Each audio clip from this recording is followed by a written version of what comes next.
The Street Corner Soapbox. The Street Corner Soapbox with Falso and Willin. Podcast takeover. We're making a killing. Music to nightlife. Debauchery and street news. Serving it hot.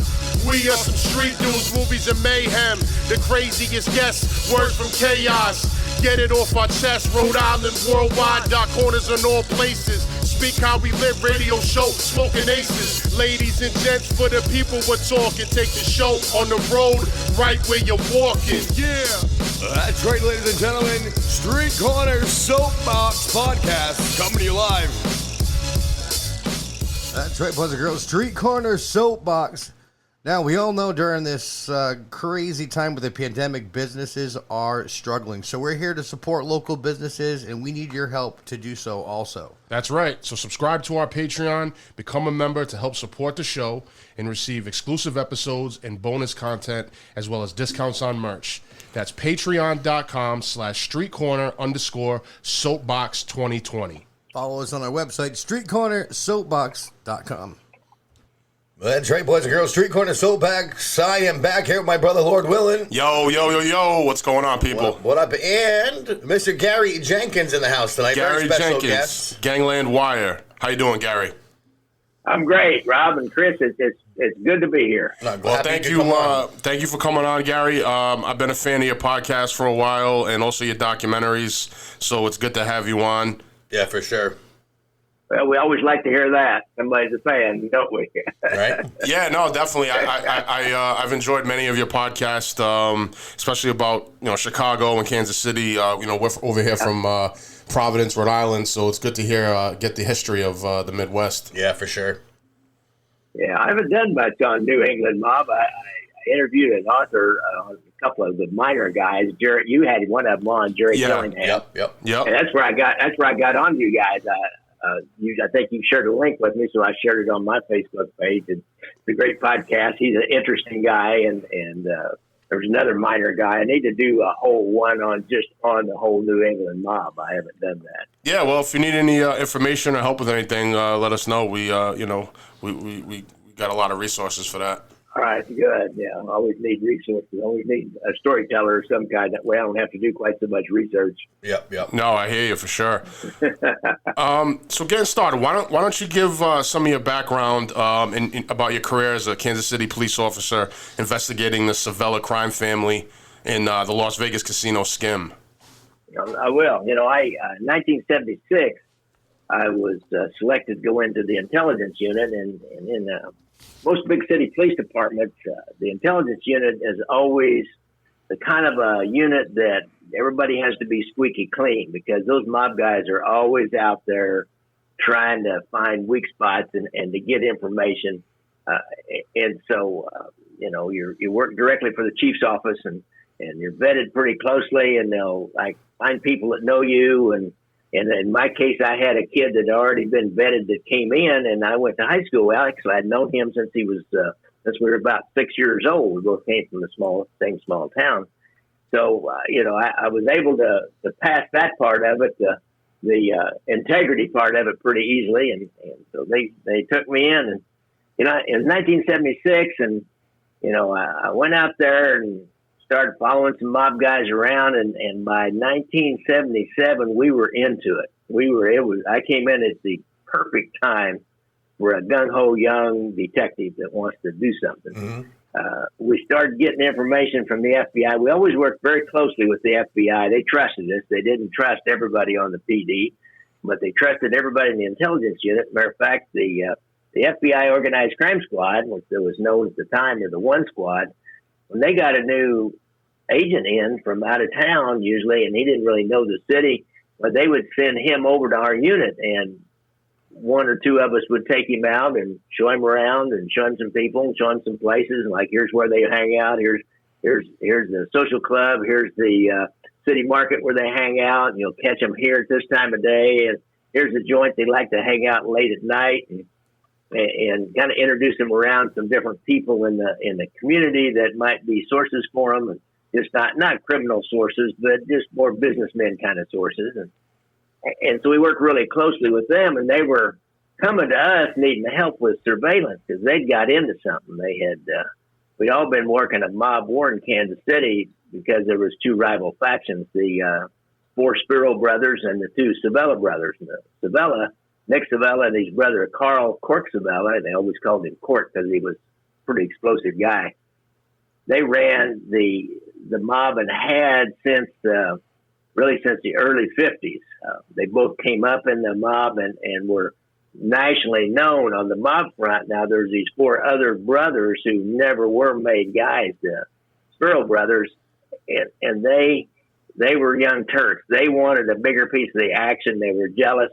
They wanted one of their brothers who was involved with the Teamsters Union get a higher job with the Teamsters Union, and Nick Civella had to say so over that, and he prevented that. He put the quietus on Mike Spiro getting this bargaining agent job, and they were mad over that. And then one of their eldest brother, we're not sure what he did. He did something, and they found him in the trunk of his car up north of the river, which in Kansas City, that means the mob killed you, and he was the lower echelon of the mob, which means Nick Civella had to approve of a murder like that and to leave his body in a public place up north of the river. There's a certain significance because it all moved up north of the river by this point in time. They started out south of the river or close to downtown, but if they got successful, like anybody does, they move out to the suburbs into their little compound up in something called Philomena Acres. So they killed the eldest brother. We're in the middle of this mob war, and there's been a couple of bombings and a couple of murders, and the FBI has a microphone placed in a joint called the Villa Capri. Well, I'd been in the Villa Capri. I'd driven by it 100 times, probably 500 times by now, picking up license numbers. And, we all knew that this is where they went late at night. And by going in there in the evening, it was a pizza place. You could go in there and have some beer, eat some pizza, or just sit at the bar and have some beers with some people. You could see that the mob guys had a particular table that they always sat at in the back of the joint. And it was like a banquette with some chairs in front of it. Nobody else ever sat there that I ever saw. And you'd see different people coming and going from that. But the same, the upper echelon, Cork Civella, and the underboss, a guy named Tuppy DeLuna, Carl Tuppy DeLuna, you'd often see them there. And some of the more periphery characters, the soldiers would come in and maybe chat with them a little bit and leave. And so about that same time, the FBI had a pretty good informant, a guy named Mike Ruffalo, got caught and put in what we call a trick bag. He got put in a bad situation by the mob. They wanted to testify and to perjure himself about something.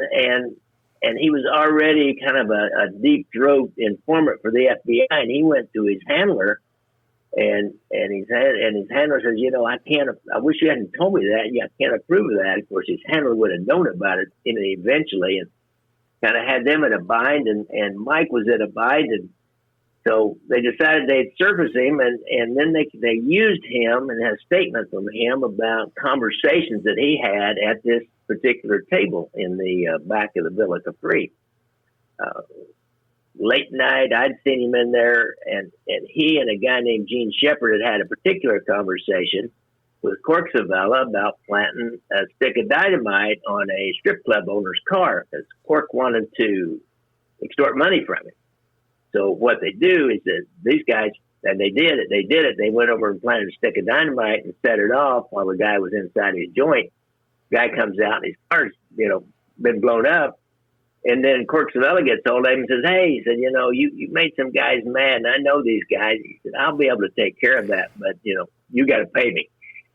And so Ruffalo talked about that, but what he did, he was able to give a statement then for the affidavit for the wiretap about some of these dirty conversations that he had been part of back there. And so they put that together with the observations that we'd made of driving by, seeing their cars there, going in and seeing them sit at this table. And then your informant saying, I've sat at that table and I've had these conversations about criminal activities. Then they add, well, there's no other way we can make a case on these guys or investigate these guys. And what's funny, there wasn't about the skimming from Las Vegas at all. There was not one word in that original his microphone affidavit, what we call a Title III affidavit about skimming from Las Vegas. So they're sitting there, and this one agent, Bill Owsley, is a case agent on that. So it was his responsibility to listen to what they call pertinent intercepts that came in overnight. He was working days, and they had to man these things about 18 or 20 hours a day by all kinds of different agents. So he's listening to it, and they think this may be pertinent, and he hears them talking about Las Vegas. He hears them name a guy named Lefty.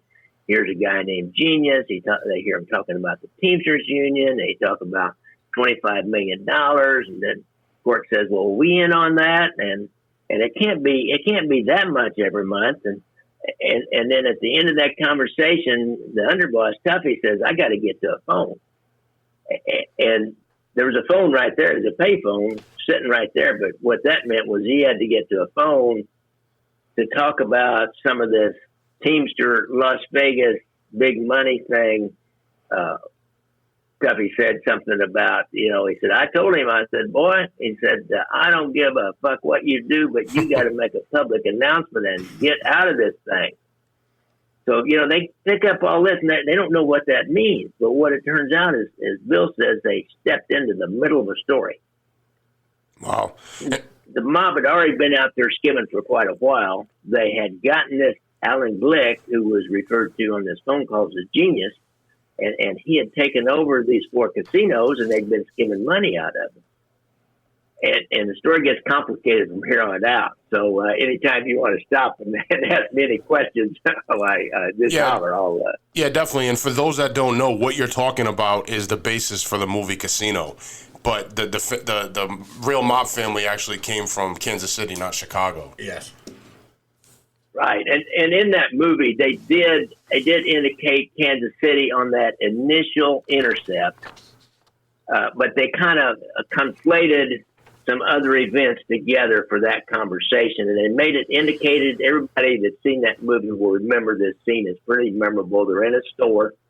I think the guy's mother is sitting over there, and there's a couple of old Italian guys, and they're complaining about going to Las Vegas and how much money it's costing him, and they're talking about he doesn't want to go out there again, and he wants to get reimbursed, I think, for the money. And the other guy says, well, what are you going to do? Pay taxes? You keep records? You're going to pay taxes, which will become important at the end of this case, by the way. And the camera pans up to a microphone inside of a air vent, I believe. And so that was in Kansas City, and that's how they got onto this whole thing. Everybody knew that they'd been skimming money from Las Vegas. Everybody knew that the mob had a lot of influence in the Teamsters Union, but nobody had ever been able to prove it before. And so knowing it and proving it and able to make a case on it are way different things. And that intercept and his statement about we got to get to a phone really then led us to the uncovering of the skim, because when they said that's where really I came into it a lot, is they needed a lot of help with surveillance, because they had to find this phone, and the underboss, DeLuna, was really hard to follow. He's notoriously hard to follow. He was notoriously secretive. They didn't have any other wiretaps, and this was not information that they shared with people who might be talking to the FBI. That's like this Mike Ruffalo, who was this informant they had to surface. They didn't share this kind of information with those kinds of guys. They didn't share it even with their maid guy. They only shared it between the boss, his brother, and the underboss. They were the only ones that knew it at this point in time. Maybe one other guy that helped them transport some of the money. And so you had to find that phone to figure it out. And, we had a full court press surveillance on them. They had 2 pilots, but they could trade off with airplanes. They had 2 separate airplanes, trying to keep an airplane up all the time between when Tuffy would get up about 9 or 10 o'clock in the morning, and he'd go out and run his traps, as we say, and check out with his people and talk to different people and drive around, and he was real surveillance conscious. And then this was before we had digital communications for radio traffic for our walkie-talkies. This was old school walkie-talkies where you just got a good Bearcat scanner, knew what you were doing. You could listen to what we were doing, what the FBI was doing. We tried to have like kind of a little known unpublished frequency, but still somebody that really knew what they were doing would have figured that out. Yeah. We had this really extensive code on where we were going, who we were following. And each one of the main mob guys had a name, like it was always an alcoholic drink, like Tuppy was tequila, Cork was cognac, Ragusa was rum, a martini, I think, was martini. So you had all these code names, and like the interstate was the ditch, and I think Independence Avenue was Truman, and Truman was Roosevelt or something like that when they talk about different streets. I can't remember how we handled the numbered streets, but so I mean we were out there from morning to night on 8-10 guys, because you would pick him up, airplane, pick him up when he'd leave, but he'd stop and get out and just stand and look. And if he saw a light airplane circling, he knew that they just don't circle around the airports there. And he'd drive over into the flight pattern of the airport and then come flying out real fast. And he'd stop underneath an overpass for a little bit and then take off real fast and go real fast and slow down real slow. See if anybody came flying by him or came flying up on him. He was tricky, but finally we caught him turning off Front Street, which is in an industrial area close to downtown and northeast side of downtown. It's probably 40, 50 blocks east and a little bit north of downtown. But it was an industrial area where there really wasn't any mob spots or restaurants, or really wasn't much down there except some warehouses and things like that. But it was right off of Interstate 435, and there was a hotel, kind of a reasonably new hotel back then, but it was kind of your lower end of reasonably new hotels. And there was a steakhouse that was attached to it. And, you never had any mob activity there ever before. And he pulled out in that area. So then he pulled down that area again. But we know when he's heading that area, somebody ran down in there and waited for him to show up, because you didn't dare follow him down in there. They're waiting down there around this hotel, because then we realized there's a hotel down there and there's payphones in the hotel in there, because we're looking for a phone. He comes, he pulls up the hotel and goes in, and somebody gets out and walks into the lobby, and they see him back there on the payphones, like, bam, we got him. Then you got to figure it, and then you got to get the probable cause for an affidavit for the bank of payphones. I'm telling you what, doing this stuff is not easy. No, it doesn't sound like it. It's everybody thinks, you just go out there with a couple of alligator clips and throw them on a wire, and 10 minutes later, they're giving you all kinds of good conversations about that. That ain't how it works in real life. Now, how comparable was, how realistic, I should say, was Casino to what actually happened? Oh, it was spotty. Some places, like that discussion about going out to Las Vegas and everything, that something along those lines did happen before it was over. Now, I'll say this: Nick Pileggi did come to Kansas City, and he spent about 3 days with the case agent from that case, who has a great memory and had even better memory then. Plus, he had made a lot of copies of a lot of files, and so Pileggi went over all that. Now, he worked hard to do that. But where we diverted, see, here in Kansas City, we're doing our thing and we're listening to all this. But it gets really complicated, which they didn't dare go into in Casino, because it would lose people. Gotcha. Yeah, I see what you mean. And I'm trying not to lose the listeners here. No, that was a good. Sure. That was a good description of what was going on at that time. Yeah, you just have to imagine there's actually 2 streams of skim coming in from Las Vegas. One is coming from the Stardust, the Fremont, the Hacienda, and the I forgot the name of the fourth one, who was owned by this Alan Glick, who the 4 Midwest families, Kansas City, Milwaukee, Cleveland, and Chicago combined together to influence the Central States Teamsters Pension Fund to loan this man $62 million. I believe he was 32 years old, had only developed a small strip mall before.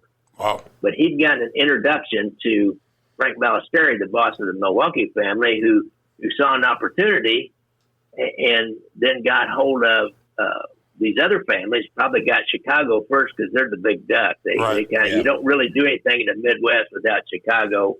If it's major, without Chicago either getting a part of it or being a part of it or at least approving of it. You don't dare step on their toes. So they combine, and they each have influence in the Teamsters Union pension fund. We have Roy Lee Williams in Kansas City, who was one of the last international presidents that was influenced by the mob and ended up testifying against them. And Jackie Presser was an international president just before Williams, I believe, out of Cleveland. Cleveland owned him.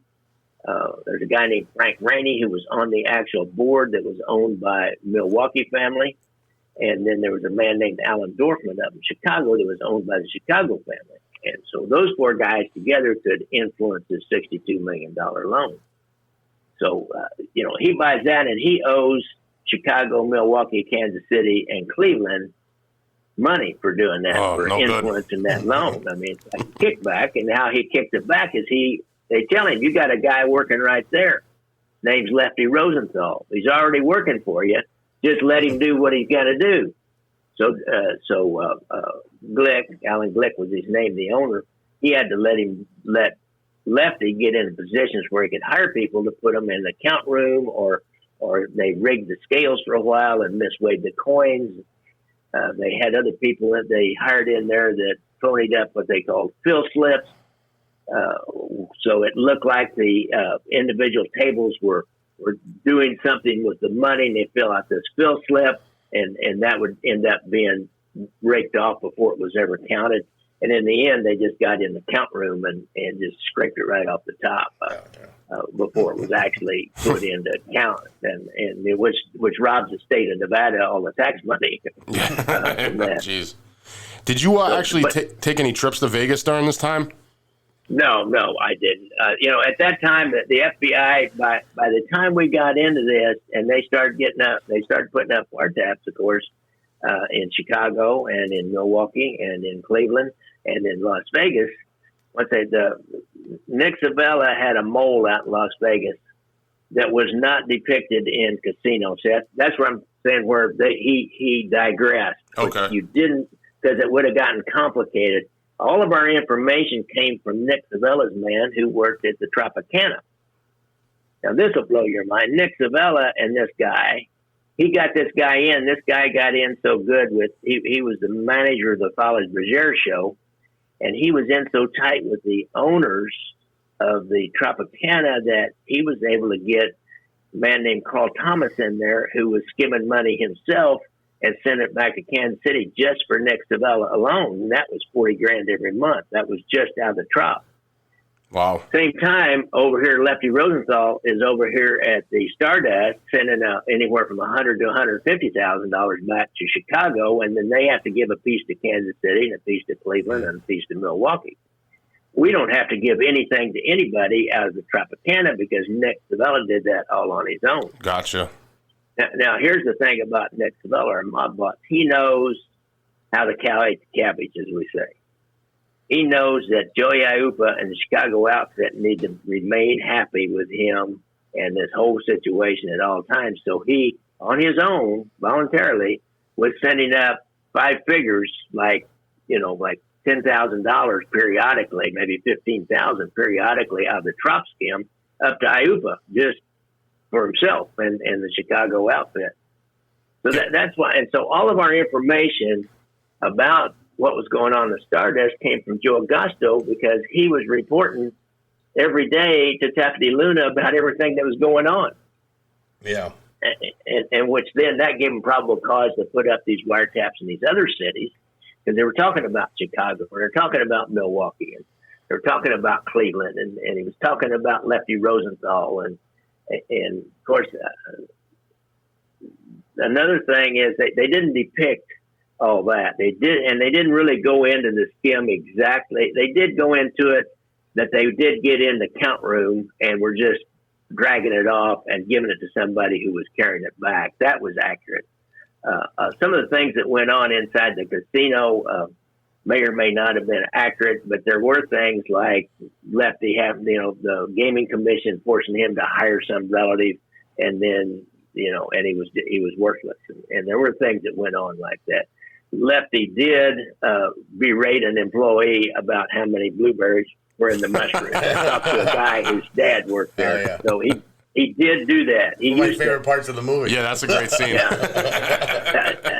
This guy whose dad worked there told me when I was working on the movie, and I interviewed him about what his dad had told him. His dad was already dead on my documentary about this. He said that Lefty used to line the pit bosses up at the start of the shift and just berate the hell out of all of them, and then just arbitrarily pick one and fire him. Really? He was a tyrant as a boss. He was just a tyrant. They all hated him. You talk to anybody that worked out there at the Stardust during this time, and I promise you they'll hate Lefty Rosenthal. Except one woman I found, she loved him because he took care of her. Did you have any dealings with him at all? No, I didn't. He's an interesting story, and it was a Robert De Niro character, Right. and the one most people are familiar with. Right. One of the reasons that Pileggi did this book and was able to do this movie is he convinced Rosenthal to sit down with him, and he debriefed him for hours and hours and hours. Yes, and Pileggi actually said, "Here's how he did it." First, Lefty wouldn't do it. I'll tell you why in a minute. But at first, Lefty wouldn't do it, and then he came back to him a couple of times. And the last time he said he came back to him, he said, he said, Martin Scorsese is really wanting to do a movie on this, and he's got Robert De Niro to play you. And he said, Lefty said, okay, let's go. When do we start? This guy had an ego. He had an ego.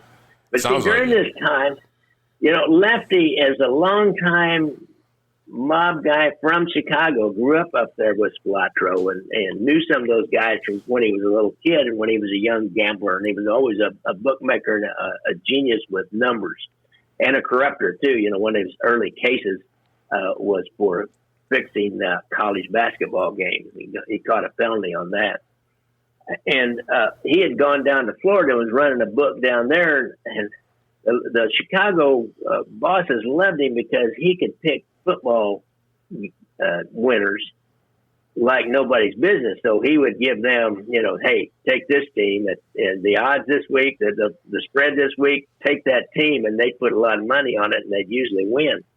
They loved him for that fact. And when they got into Las Vegas and they started wanting to really move in on it, actually before they did this deal with Alan Glick to buy the Stardust, to help use the Teamsters money to buy the Stardust, they told Lefty to go up to Las Vegas and get a job out in the Stardust. I think it must have been in their long-term plan because he was out there already working at the Stardust when Alan Glick got his Teamsters loan and bought it. And all this time, Lefty had been an informant for them before. He knew how to play everybody.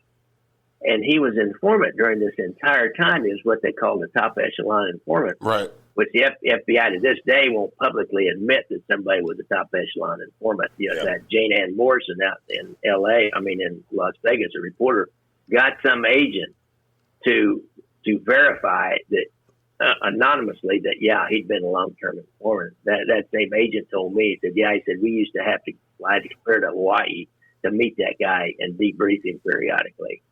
And he was a pain in their butt. And he gave them information. I don't know if they ever thought it. I think a lot of it was pretty good, but it was pretty general. And if you notice, nobody else testified. Everybody else testified. Everybody else got indicted, or they testified, or they went government witness program, except Lefty. Lefty they tried to kill him, and he disappeared. Right. Dropped off the face of the earth and disappeared, and then popped back up several years later. So there's no doubt he was feeding them information all along, but that kind of deep background information that you can't really act on right away. Yeah, exactly. Now, why do you think in the movie they chose to depict the family as being from Kansas City instead of Chicago? Wait a minute. You mean?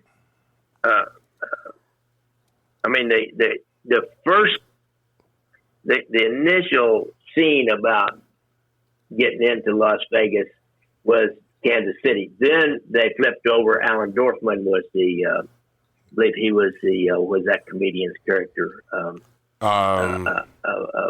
God, he's a pretty well known comedian. I think that was the Alan Dorfman character, who was a high level teamster, but they kind of like conflated everybody. The one scene where they're all sitting around a big table talking about this. Yeah. That was kind of like Chicago and Kansas City sitting down talking about it. And because they brought Alan in from Chicago to Kansas City. Yeah. That's where I was just saying the main characters in the movie were from Kansas City, like De Niro's character, who was supposed to be Lefty Rosenthal, and Pesci, who was supposed to be Spilatro.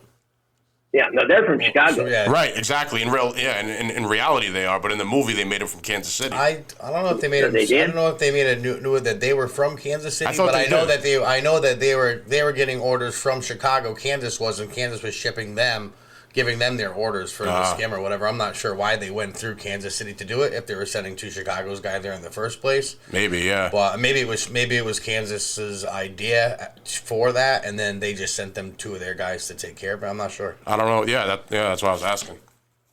Yeah, but and during all this time, see, Kansas City, another thing they didn't depict in the movie was Kansas City, and we picked this up on talking to Joe Agosto. They were putting together a package through Agosto with a couple of rich people that he was getting his hooked into out there in Las Vegas and California to buy the Stardust out.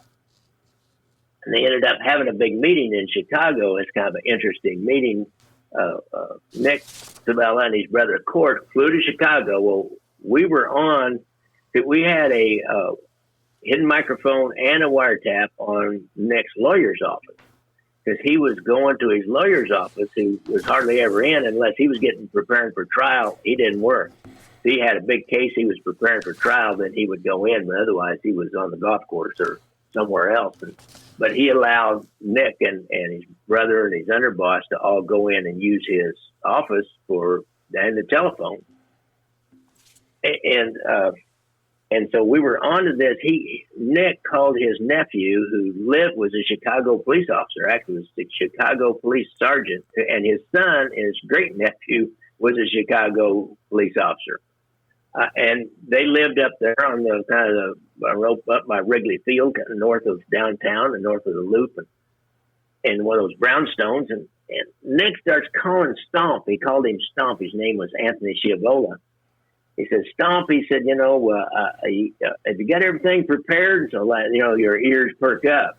And he starts talking about how he wants some kind of Lambrusco wine and some antipasto, and he wants to make sure that the garage is open, where they can just pull right in, and where's your sister going to be? Because his sister lived there, and there's one of these 3-story things with an extended family living there. Yeah, and was working all this out for this big meeting. And Nick and they knew they were going, and they figured. Actually, I think they got from Chicago outfit or the Chicago FBI that Iupa and I think maybe Jackie Cerrone and for sure Iupa was going to be there, who was the boss at the time.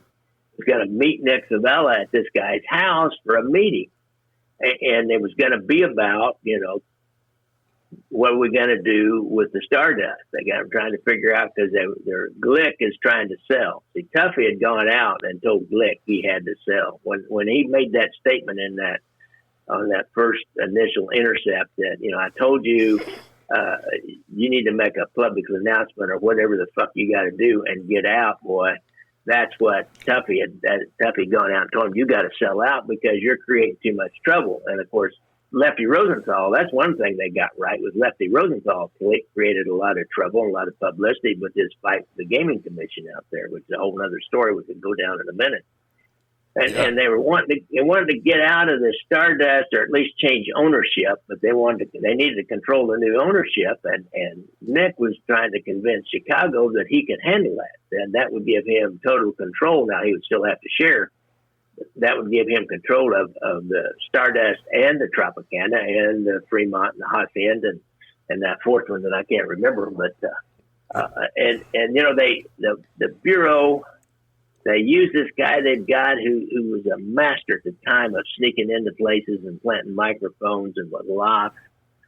His last name was Nickel. He ends up getting caught in a burglary a few years later. I mean, he was like a criminal on the side, but he was an FBI agent that did all their really heavy duty black bag stuff, their sensitive stuff. Yeah.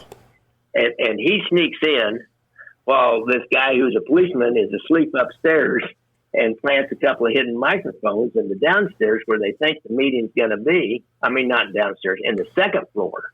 And the copper's on the third floor sleeping.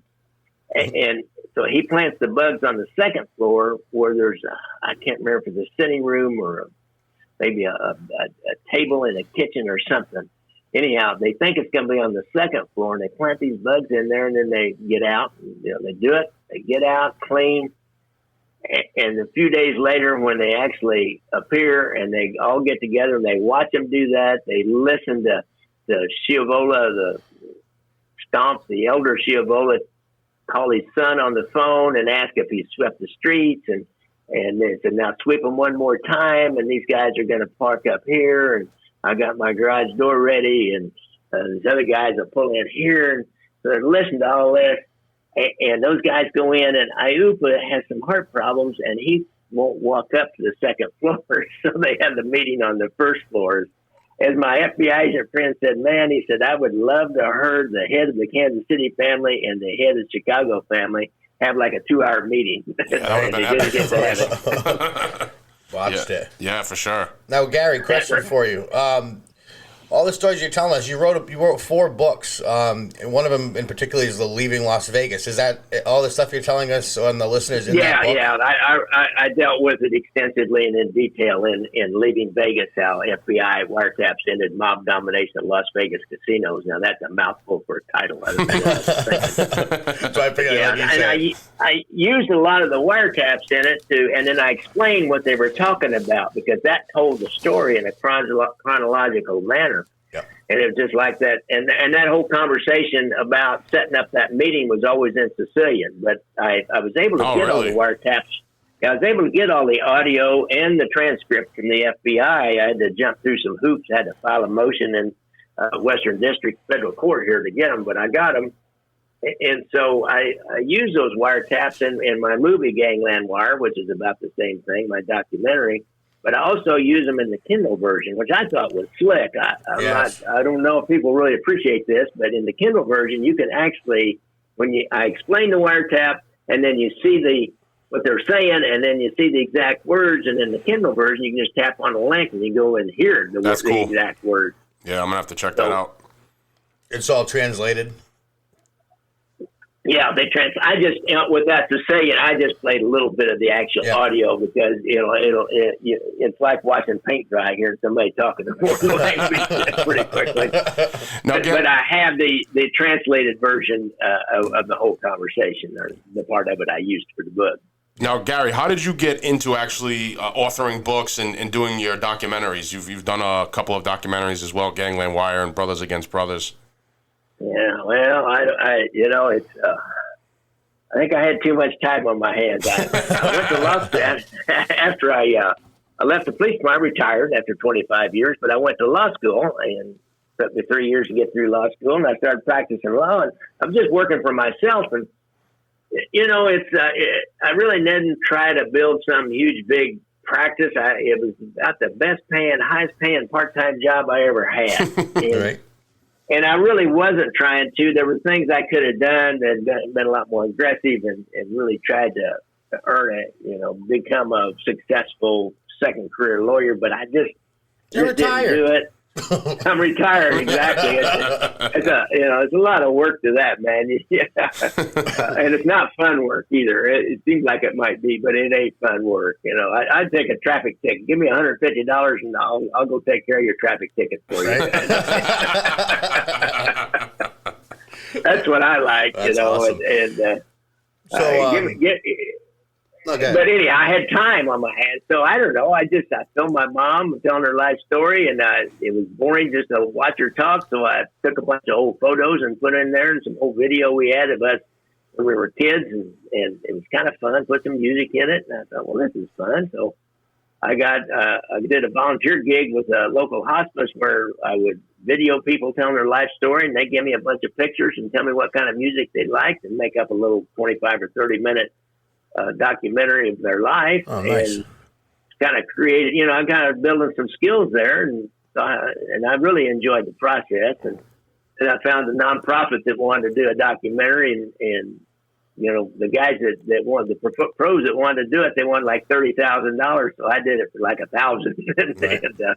And I did their documentary, and then we showed it on the local public TV station, and it was nobody threw rocks at me for doing it, and a lot of people liked it. Oh yeah. So then I wanted to do. I did these Civil War stories because they were kind of unknown stories about things that happened around here in Missouri and Kansas, and I did them. And I always wanted to tell this the story of our story from the Kansas City end of the skimming from Las Vegas. Right. Story. It was called Straw Man. They codenamed it Straw Man. And I want to tell the Straw Man story because Bill Owsley and I, a bunch of us that worked on that case, still meet periodically. Well, up until the COVID, but we'd meet about every 3 months and just have lunch and talk about the good old days and talk about our health problems and what golf or whatever. A bunch of old timers, reminiscing about the glory days. And so Bill and I always said, after a Casino came out, we wanted, as Bill said, it's kind of soap opera. Right. And of course that sells. I understand why they had to do something with the relationship with Lefty and make somebody into a hero in that case. And because then, from the law enforcement side, there weren't any real individual heroes. Like Bill was a quiet hero because he just did you can't believe how much work he had to do and how much information he had to keep on top of and keep people organized and going the whole time. I mean, it's amazing, but that's not a story that translates very well to the big screen. Right, exactly. But we understood that, but we wanted to tell the Kansas City story, and so he helped me actually with the FBI. We made sure we knew where those wiretaps were because I said we got to have the wiretaps. If I do this, well, if I'm going to tell the story, I got to get hold of those wiretaps. And I've got a lot of agents that have pretty good memories I can talk to. I don't have to get the whole case file, but I got to at least get the court file and the wiretap. So that's when I started figuring out, since I was a lawyer, I found out that you have to file a motion to get anything that's been any evidence gathered under Title III, which is the audio intercept title. You have to get a court order to get that out, and it has to have placed in evidence in public in a trial. Otherwise, they just throw it away. Yep. So I was able to get the court file, and I found that motion, and Bill and I went over, and actually his old boss, Gary Hart, went over and spent about 2 days over at the FBI office going through the case file, the court file, and copying tapes and getting the transcripts, and making copies of the transcripts. And got all that. So, I did all that and put it together finally in the book and the movie. You did all this after you retired? Yeah. Oh, yeah. This was quite a while. That's probably, I retired in 96, started practicing law in 2000. This was probably about 2010 when I did that. Oh, wow. Nice. What, so then after the books and documentaries, then you started your podcast, which is Gangland Wire, for you guys listening. Yeah, make sure you check out Gangland Wire. Great podcast. Yeah. Thanks, guys. Yeah. How did you get into the podcasting game? Well, You already did documentaries and wrote books. There's only It was anything the left. natural progression, right? I'm inundated with all this information that I've got and my own kind of personal story. And And I don't, I tell you the truth, Rob, Chris, I listened to it. I didn't even know what, back then people were going, podcast, what's this? What is this? Some people still do that. Yeah, definitely. Yeah, I know. I've got friends that say, I don't know how many guys that said, well, you want to listen to my podcast? Give me your phone. And so they hand me their phone, and so I get in, I click, and I say, okay, you're subscribed. Now all you got to do is click on this, and then click on this, and you can listen to my podcast. Oh, yeah. And so, I kind of a guy that likes to stay up on what's going on and what's the latest. And I listened to, I heard this thing about cereal. So I listened to cereal. It's like, damn, that's good. And then I thought, I can tell a story. I'm always giving programs here locally to Rotary clubs and any place I can sell my book or my movie. I'll give a 15, 20 minute, 30-minute talk. And then say you can buy my copy of my book or my movie afterwards, and I've done that a bunch of times. And I noticed that one time somebody said, "Well, Glenn, I wish you could keep going. We could listen to you all day." And I thought, well, maybe people like listening to me. And so I just decided to try it, And you get on the internet and you say, "How do you do a podcast?" And even back then in 2014 or 15, there was a lot of people out there telling you how to start a podcast, and just started jumping through the hoops, and next thing I know, I was on the air. Yeah, well, it's definitely a successful podcast, and you do a great job, and you're a great storyteller. And a lot of people might not be familiar with, say, organized crime in Kansas City or even Chicago. I mean, I learned a lot about Kansas City listening to the podcast. Well, thanks, Sal. I'm doing a little more about Kansas City once in a while, and then I'll go out in the other part of the United States. Yeah. And do that. So here recently, I just got a call from. It's a more successful mob. When I started, there was no other mob podcast that I could tell, and I just started.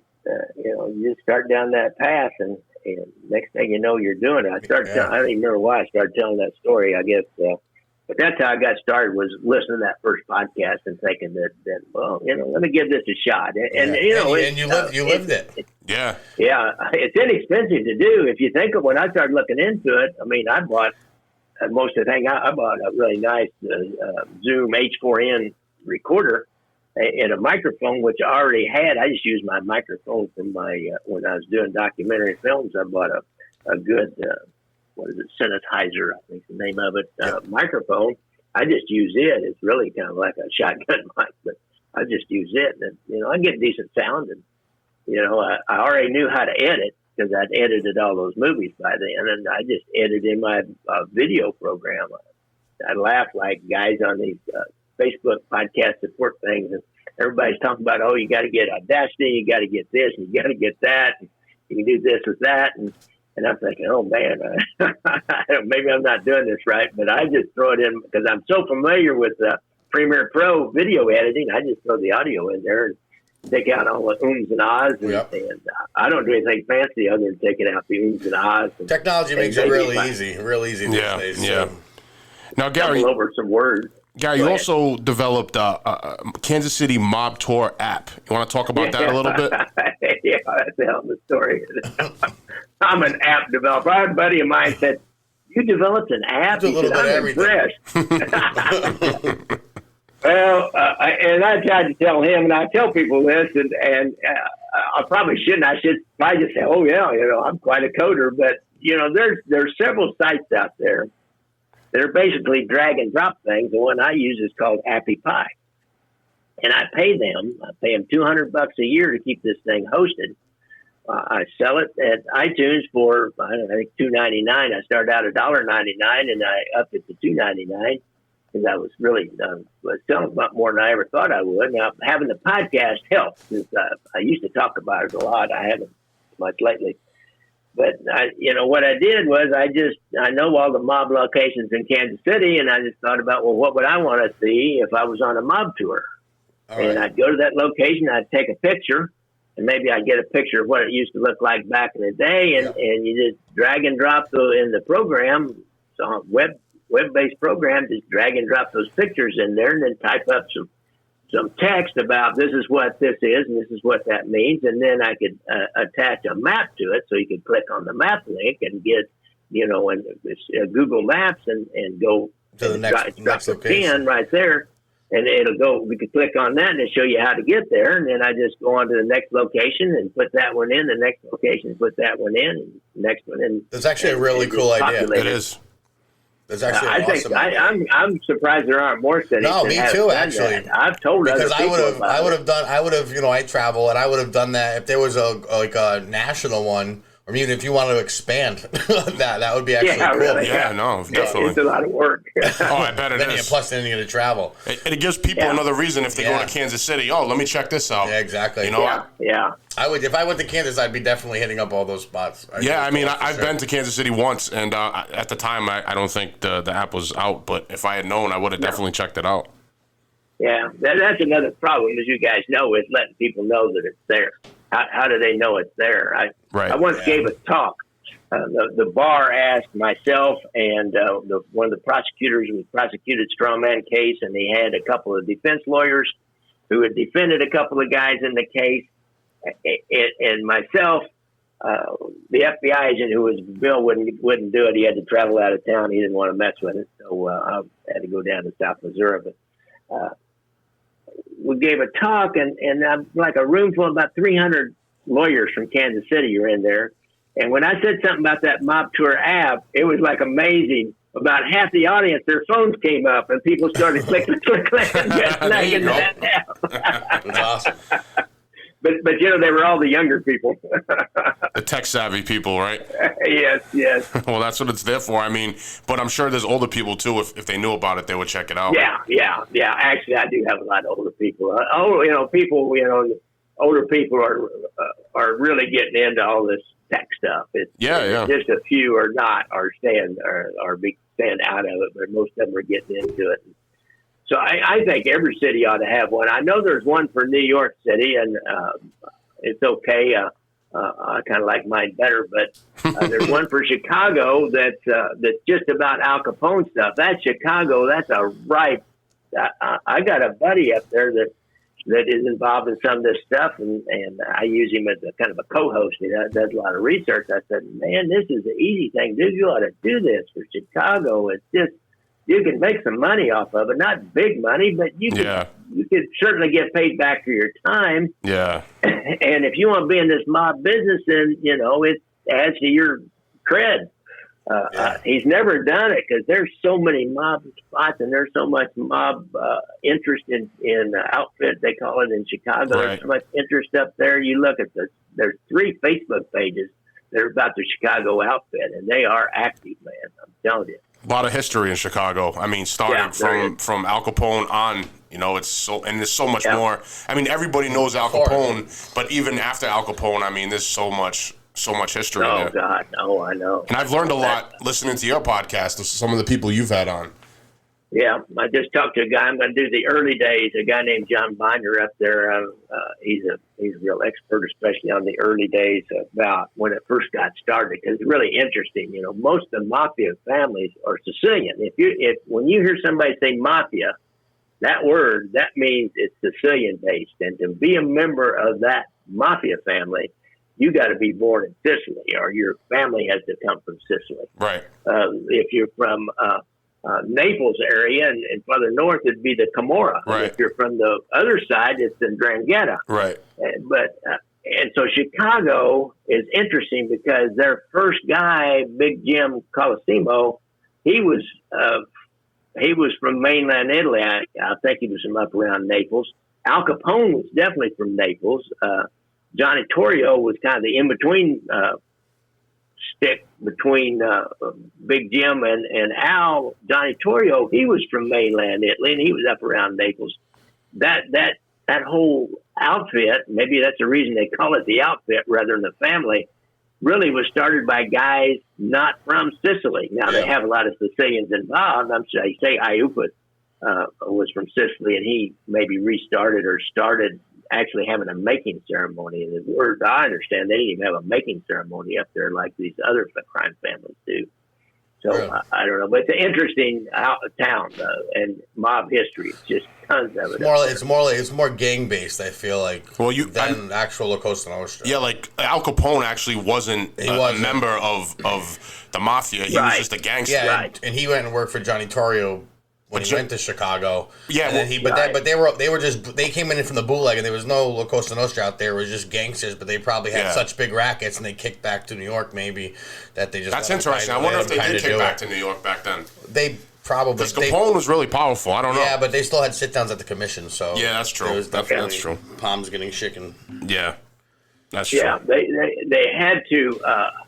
I don't know if they really would take a subservient role particularly, but they definitely would not do anything to violate their territory without some kind of agreement. Yeah. Like as I went, it's in my movie, and I did a podcast on this meeting in, I believe it was Philadelphia.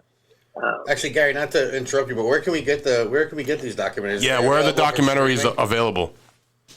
Well, if you'd want to buy a DVD, I've got them on my website, www.ganglandwire.com, as well as the book. Now, if you want the Kindle version of the book, you got to go to Amazon, and I just have to. Anybody that knows anything knows it's going to be on Amazon, and you can rent them for I think $1.99.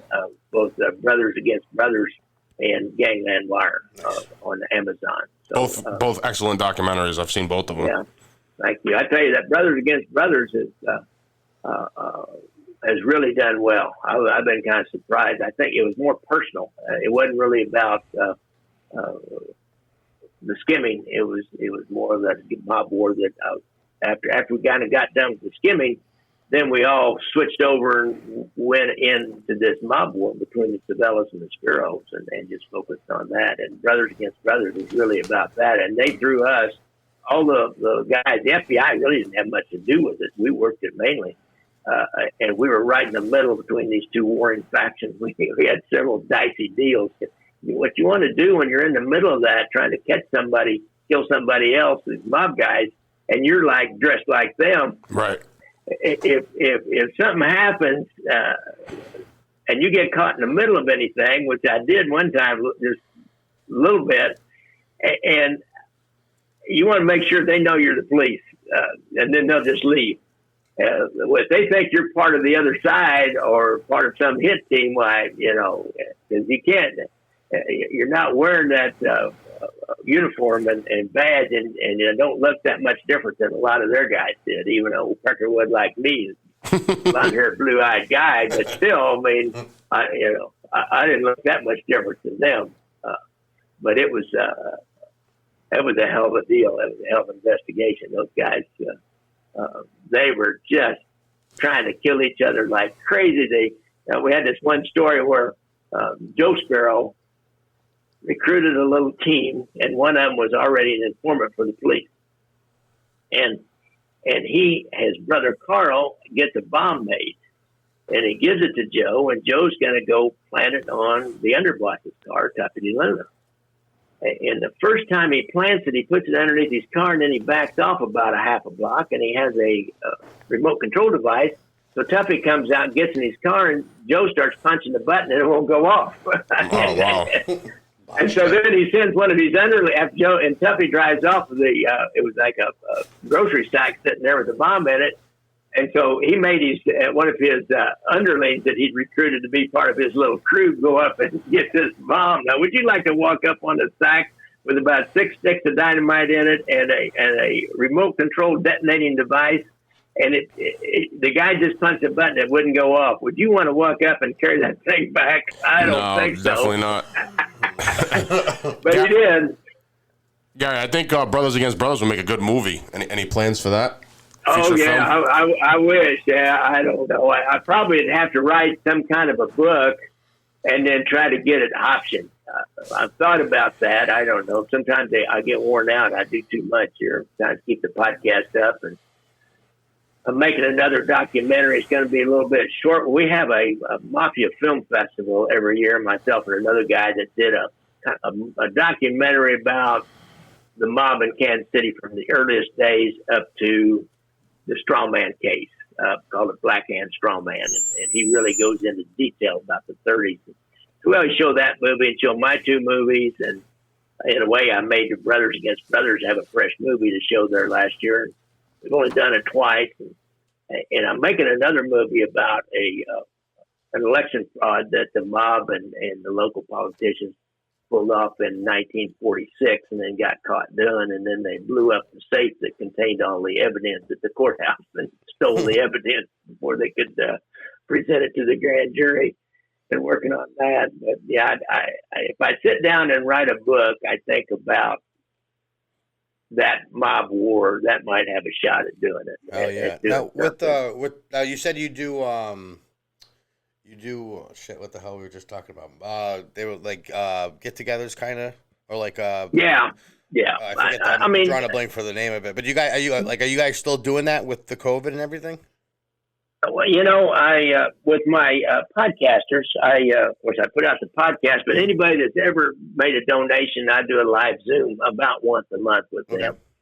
Sometimes I have a guest on, or sometimes I just talk. And you know, we just kind of discuss mob stuff, and they ask me questions and that kind of thing.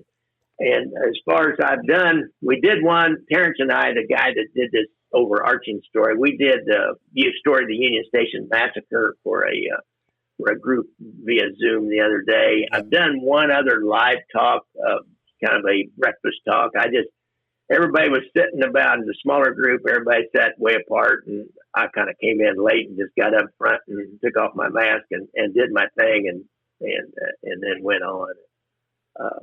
You know, so I've done them all at one time here in Kansas City, but there's always more. That people always want some kind of dinner speaker. Yeah. And they always, this is immensely popular. Those guys with this Young Presidents was the name of this one Terrence and I did. And they went from about 5 people signed up to 40 people signed up right after they announced what the program was going to be. Right. And our Mob Film Festival, it sells out every year. It's amazing. It sells out Friday night, Saturday afternoon, and Sunday afternoon. Oh, that's awesome. All 3 shows. And we do the same things. Friday night, we add a little bit Saturday and Sunday afternoon, but it's just amazing. There's an insatiable appetite for this mob history. No kidding. So, yeah, we're still doing some of those. I still do some, so somebody gets hold of me. Yeah, and you were there during a historic time, man. You lived it from, you know, one side of the law, and it's interesting to hear that story. Yeah, for sure. It's actually great to hear the opposite side of it, too. Then, I mean, the other way you're going to be able to hear things for the most part is either informants or people in law enforcement. Yeah, mainly. You know, I'd rather hear law enforcement side. Yeah. Well, yeah. There's a couple exceptions, but... Yeah, some of those guys are pretty good. I tell you what, I've had a couple on. That Mike DiLeonardo, he was great, man. That guy, he was a Gambino soldier, and he gave on my podcast, he gave a detailed blow-by-blow description of the night he was made. He was inducted by Sammy the Bull Gravano, and he said, because John Gotti was supposed to do the ceremony, but he was made in the same group that John Gotti Jr. was, so Gotti didn't conduct the ceremony because he didn't want to make it. It didn't want to look bad. It's there. He was good. He was great. Some of these mob guys are really good. I enjoyed listening to Frank Culata, who died recently. He does a pretty good job at it. Now, you got any other upcoming plans in the near future? Oh, you know, just the. Working on this movie about the election fraud. It's not really didn't have any legs outside of Kansas City. I don't think I'll put it on Amazon. I'll promote it on my thing. Who knows? Maybe it will take off. But a lot of local history, a lot of local names.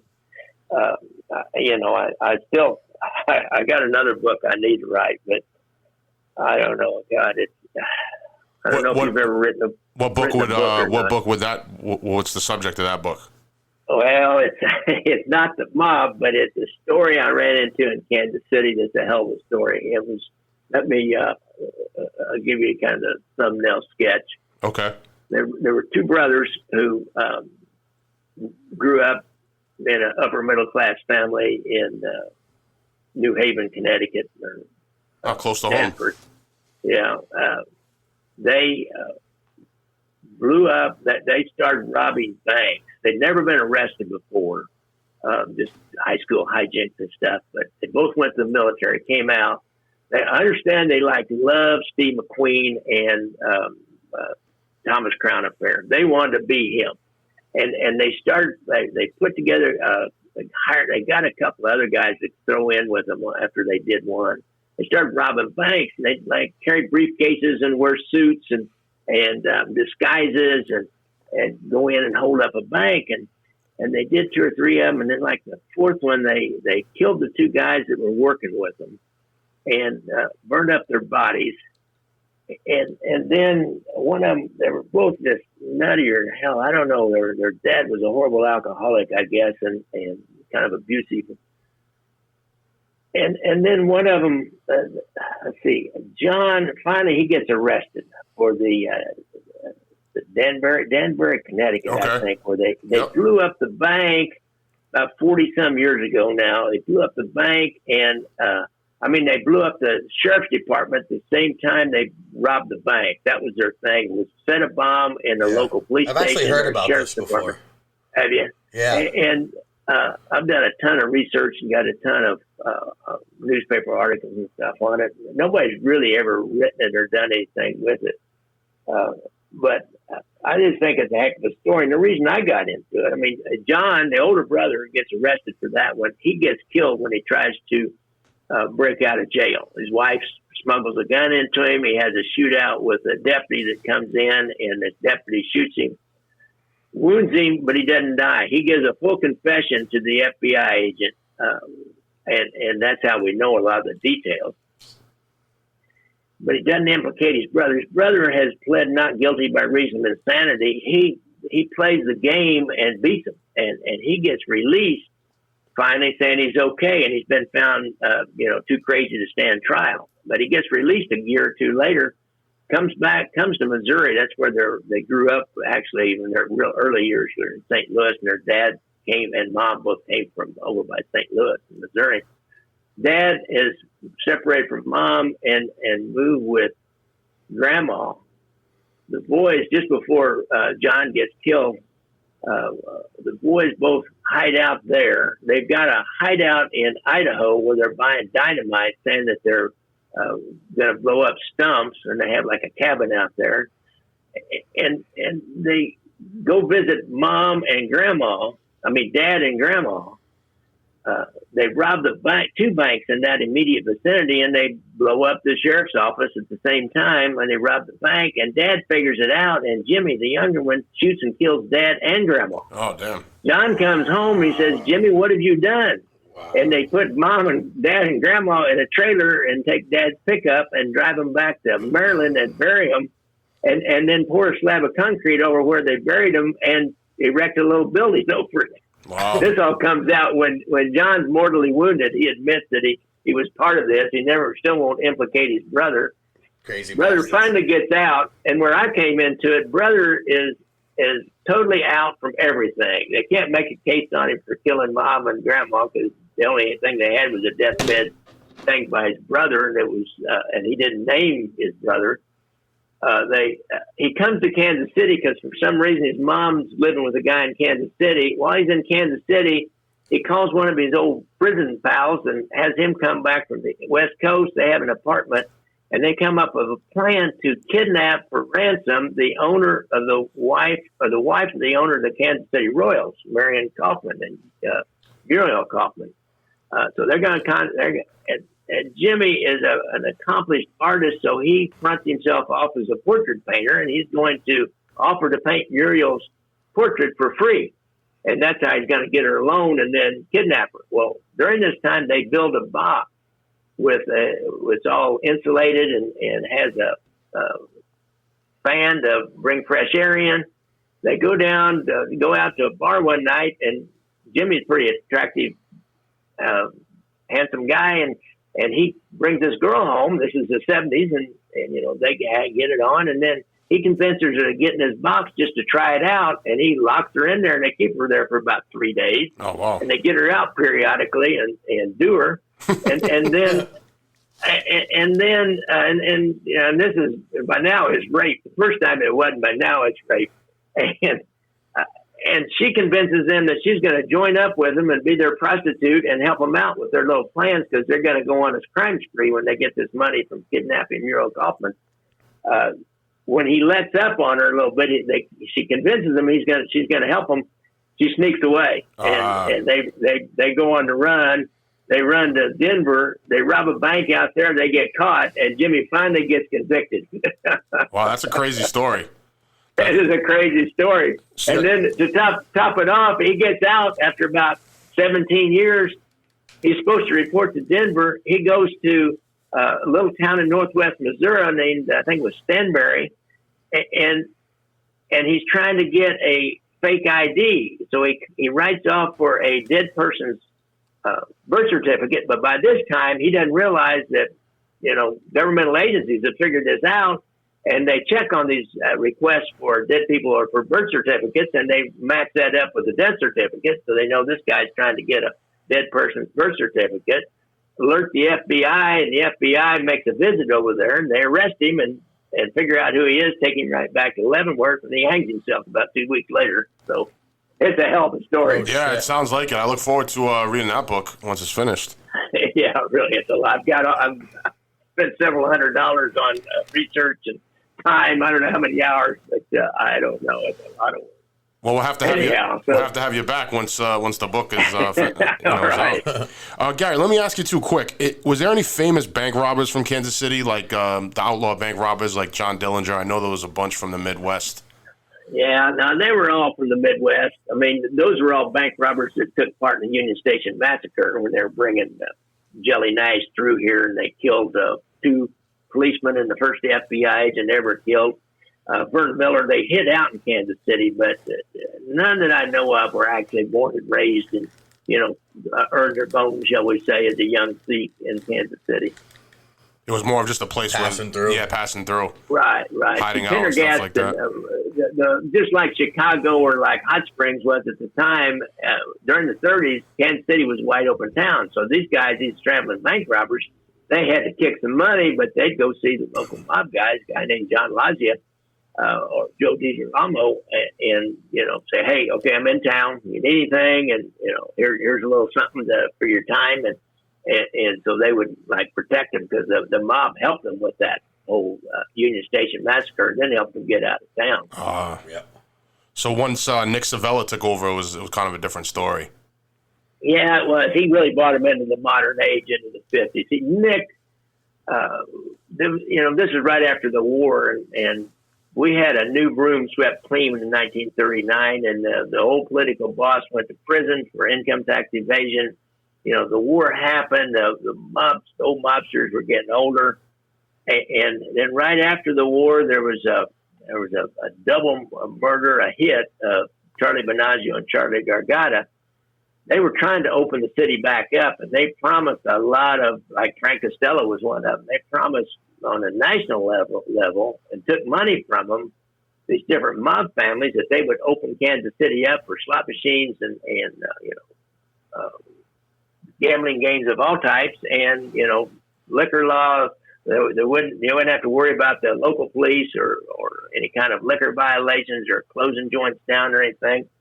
And he didn't get it done. And he took a lot of money, and this Charlie Binaggio had a good partner, Charlie Gargata, and they killed both of them. And so it was kind of like, everything was in a flux here. And Nick Civella kind of stepped into that. When the old boss died, a guy named Tony Gizzo, he'd been his driver. And this was right after these 2 Charlies got killed. We usually suspect that Nick Civella maybe had something to do with that double murder, which really made national headlines and caused the, it was a Kefauver Commission or the other McClellan, I think it was Kefauver Commission, that come to Kansas City and talk about that, the politics and mob and all that thing, and call in all these mobsters in Kansas City. We had one guy, they said, well, how much money do you have on you? Because he said he was a gambler, and he took out, this is 1952, I think, or 53.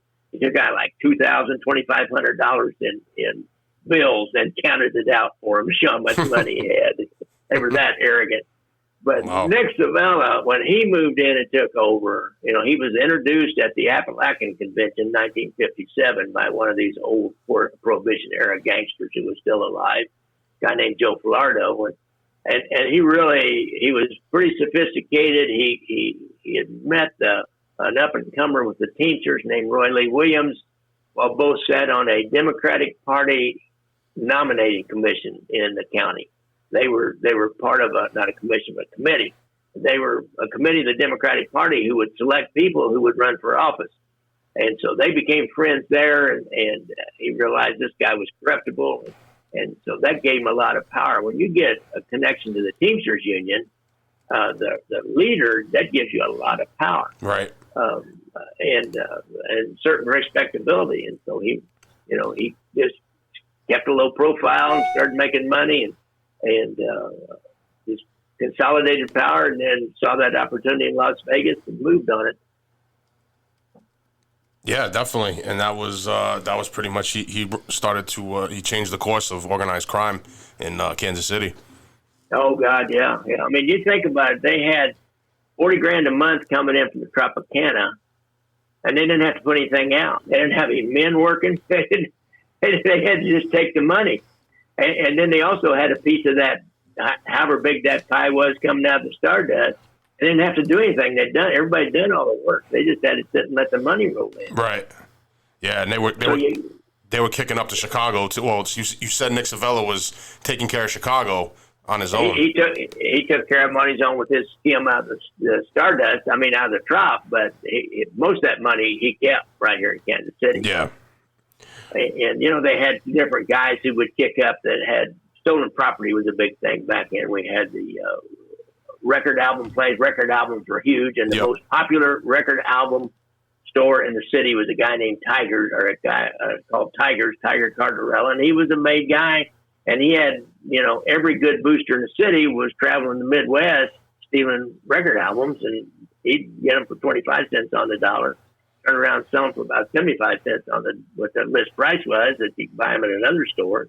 He made a ton of money for them. We had another guy that had every good shoplifter that stole like film and perfume and over-the-counter pharmaceuticals and all that, and he had a retail outlet down at the city market, and so they had several pieces of action going like that, and all those guys had to kick up to them.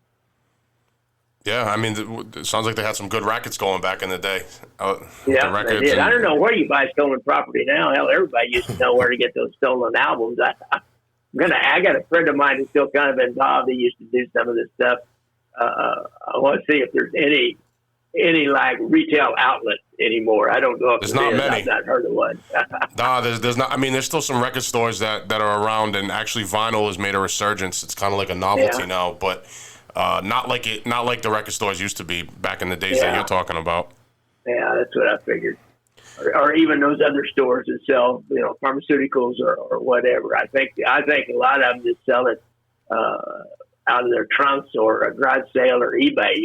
Stuff going out on eBay. Exactly. Yeah, eBay's huge. So, Guy, why don't you give out your website, your contacts, your social media, where people can check out the show, your podcast, and everything else? Okay, it's my website is www.ganglandwire.com. The podcast is just Gangland Wire. It's on all the podcast apps. If you got an iPhone, go to your podcast app, or if you got an Android, just select one, Stitcher or Spotify or any of them. It'll be on there. I got I got well over 300. I've taken some down. I probably got 330 back episodes, so you can be entertained constantly. My app is Kansas City Mob Tour app. Now, it's only available on the iTunes. I got kicked out of Google Play, and I don't even want to go down that path. That's another episode. Why? Yeah, we'll have you back on to talk about that. They won't tell me why. They just say I did something, but they won't say what it was, and I can't, the life of them, figure out. But you can't get it for an Android, but you can't get it for the iPhone. Then I got my book, Leaving Vegas, How FBI Wiretaps Ended Mob Domination of Las Vegas Casinos.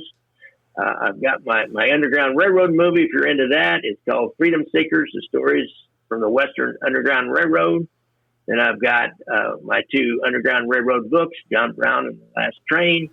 I've got the other one is The Immortal 10, story of Dr. John Doe. And I sent those when I saw Ethan Hawke did a movie about John Brown. I found his address online, and I just sent him two of my books with a cover letter. Said, "Hey, if you're interested in this stuff, here's some more good stuff on that." You never know. Yeah, man, definitely. You got to, exercise all possibilities. Yeah, for sure. Yeah, really. And we'll have. Well, I was just gonna say, maybe we'll have you back on to talk about those books sometime. Okay, you want to talk about the Underground Railroad in Kansas? I know as much as anybody knows. Yeah, no, I mean we cover all bases. We're not just true crime, so that'd be a cool topic to talk about at some point. Okay, yeah, people seem to like it. All right. Yeah, definitely. What was the movie that Ethan Hawke did? Was it Sweet Bird or something? It was was it a Apple TV maybe series on John Brown? Sweet something bird. I watched one.